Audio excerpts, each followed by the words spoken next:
As razões para a qual dependemos tanto do petróleo.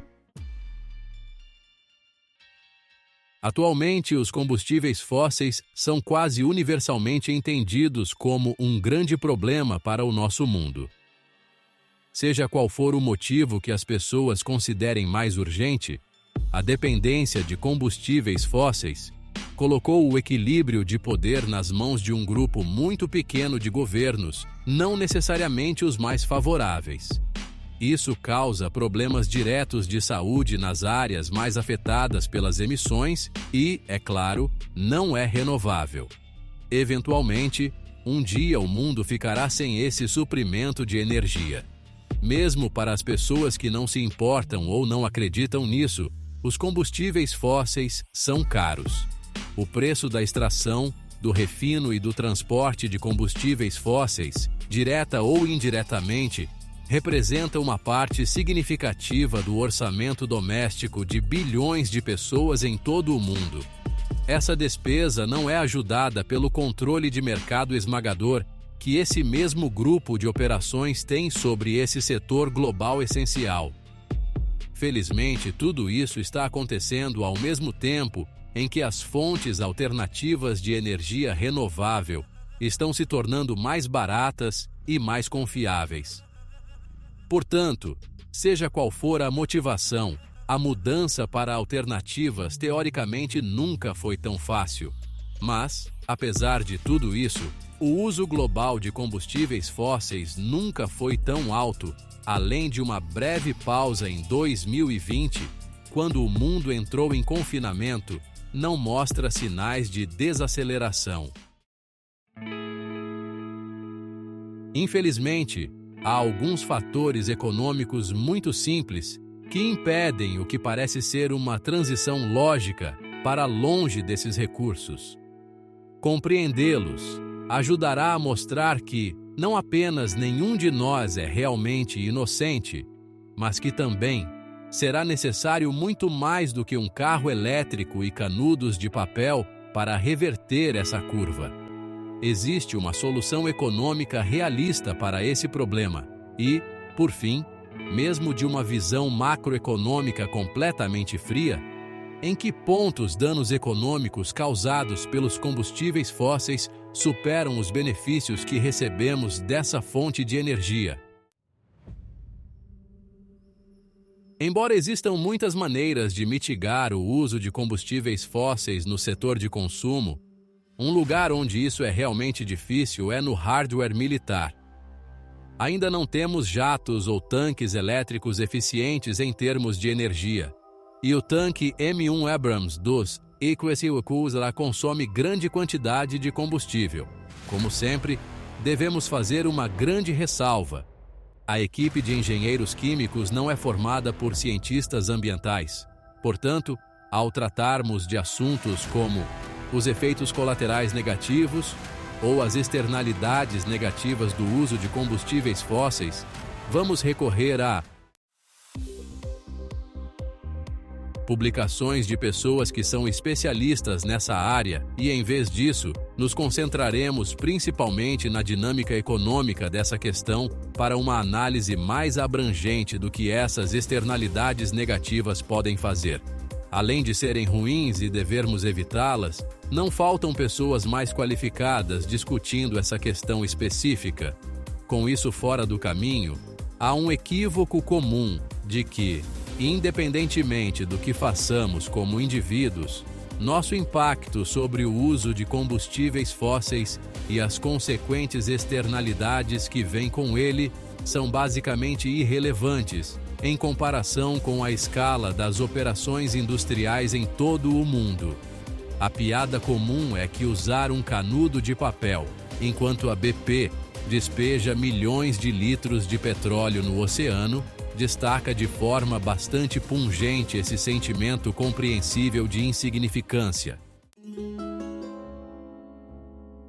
Muitas pesquisas comprovam isso, e um dos relatórios mais destacados constatou que apenas 100 das maiores empresas do mundo eram responsáveis por mais de 71% das emissões de carbono industrial em todo o mundo.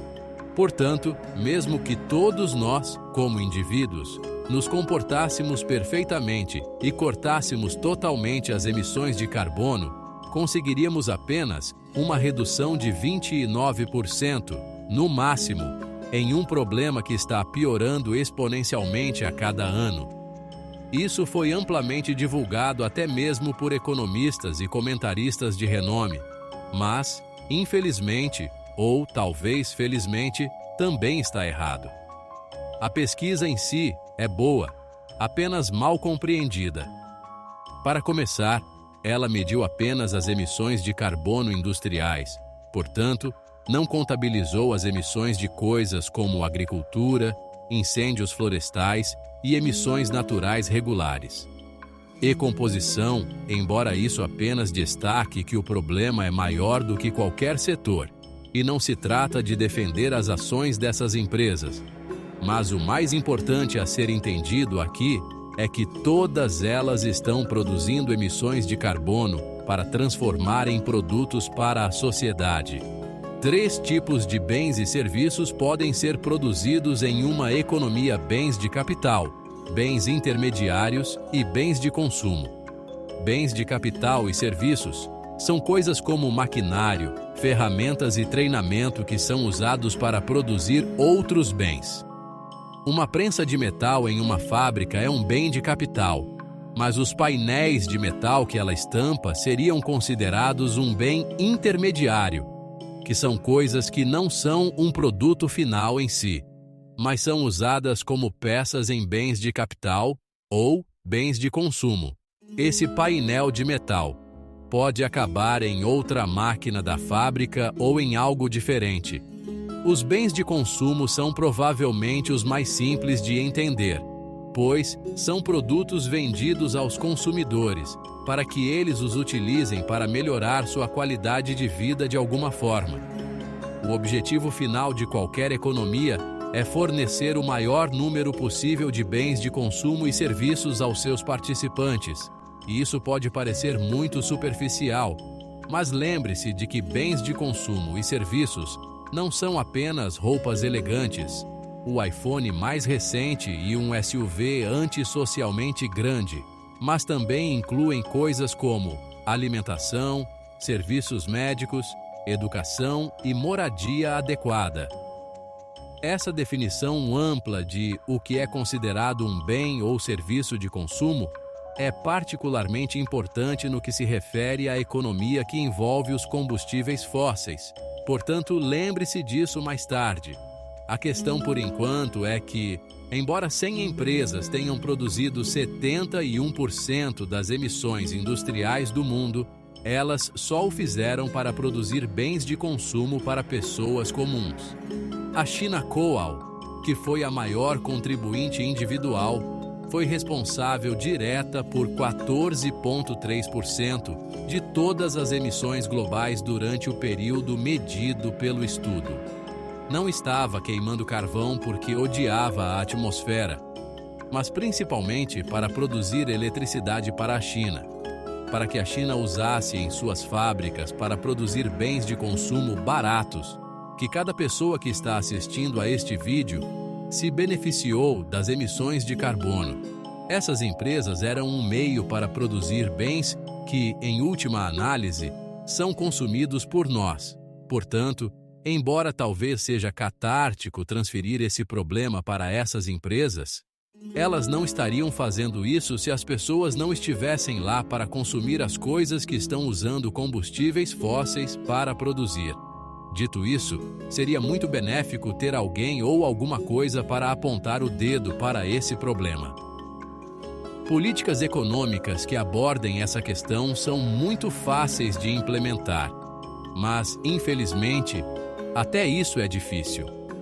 O uso desse carvão na China também produziu energia para alimentar o desenvolvimento interno da economia chinesa, o que levou à erradicação da pobreza de centenas de milhões de pessoas. O consumo de energia está quase perfeitamente correlacionado com a renda, porque não só as pessoas mais ricas desfrutam de mais energia, luxos dependentes como aparelhos elétricos, ar-condicionado, transporte pessoal e o consumo de mais bens e serviços, como também precisam de mais energia para produzir sua renda mais alta, mas as rendas mais altas vêm do maior uso de energia que, por sua vez, ainda provém principalmente do uso de combustíveis fósseis e nem sempre são pagas às pessoas no local exato onde esses combustíveis fósseis são consumidos. É nesse ponto que a culpa das externalidades dos combustíveis fósseis se torna uma questão tanto filosófica quanto econômica. A produção de bens modernos se tornou muito mais complicada, até mesmo com itens básicos que extraem componentes e matérias-primas de dezenas de países antes de serem montados e enviados para seu próprio destino, onde são descartadas ou recicladas tais mercadorias depois de serem consumidas. Todas as etapas de uma cadeia de suprimentos moderna envolvem o uso de combustíveis fósseis e, mesmo que alguma parte desse processo possa obter energia de fontes renováveis, há coisas como o transporte terrestre, marítimo ou aéreo que simplesmente não têm alternativas disponíveis de combustíveis não fósseis. Esse processo demorado dificulta o rastreamento de quem realmente está se beneficiando do uso de combustíveis fósseis e de quem realmente está pagando o preço por isso. Isso é importante de ser acertado, não apenas porque permite apontar um dedo catártico, mas porque facilita a criação de políticas em países em desenvolvimento, como a China e até mesmo a Nova Caledônia, que produzem de 2 a 4 vezes mais emissões de carbono per capita do que as economias europeias avançadas, como a Suíça. Mas as pessoas na Suíça produzem quase uma ordem de magnitude a mais de riqueza a cada ano.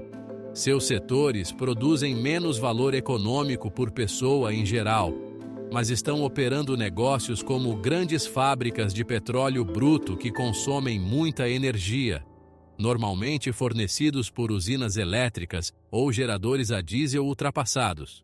Compare isso com as indústrias de lugares como a Suíça, onde a maior parte da produção econômica e do valor agregado vem de pessoas que trabalham em escritórios, onde a máquina que mais consome energia em um determinado dia é o ar-condicionado para manter o local quente ou frio. Eles podem produzir mais e, em última análise, são os consumidores finais de muitas das coisas que as economias baseadas na manufatura produzem.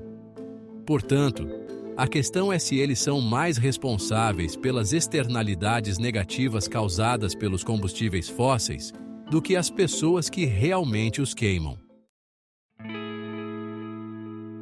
Essa é uma questão importante porque muitos países começaram a implementar ou a considerar seriamente restrições comerciais e tarifas com base na quantidade de carbono emitida pelos países dos quais estão importando produtos para o país com essa tarifa de carbono.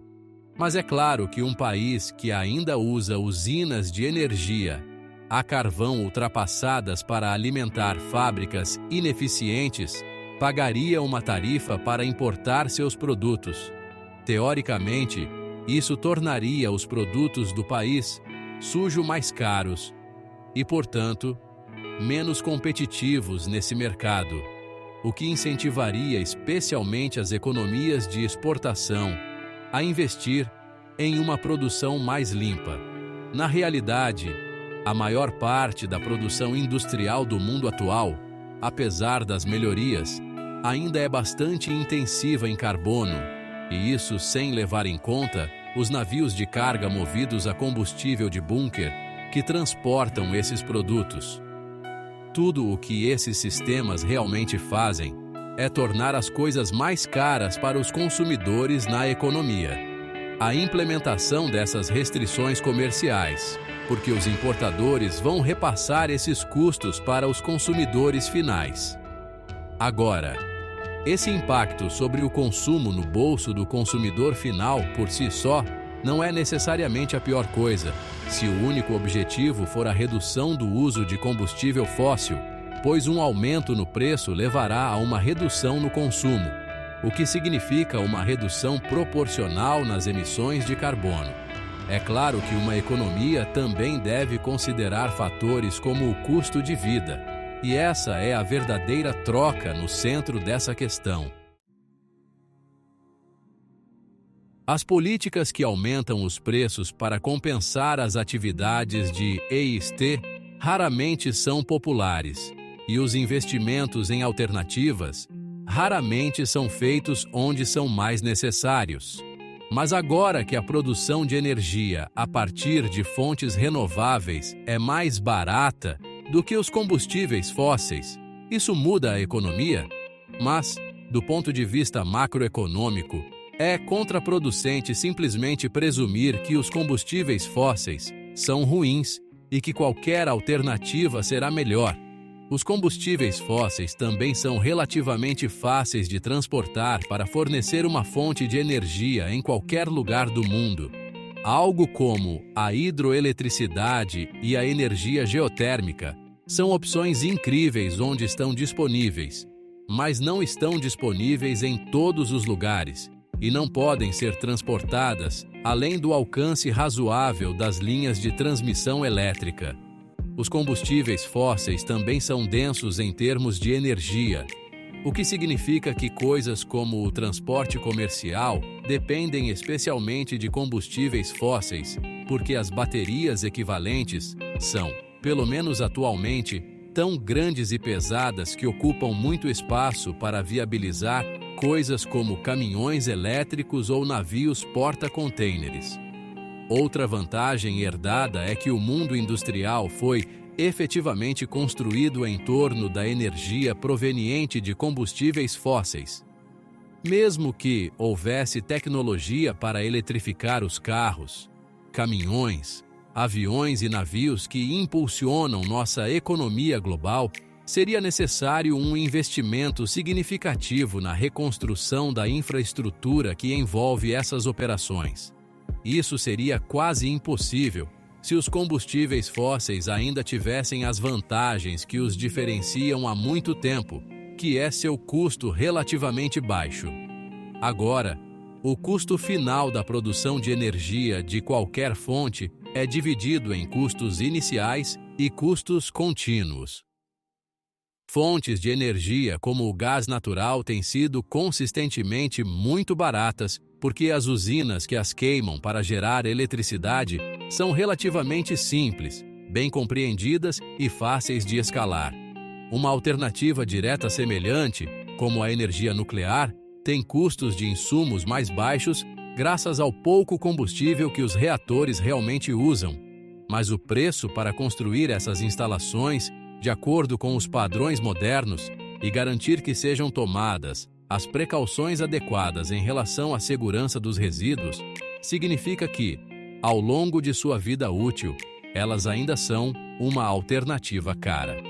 De depender de combustíveis fósseis de um país vizinho, com um histórico geopolítico não muito bom.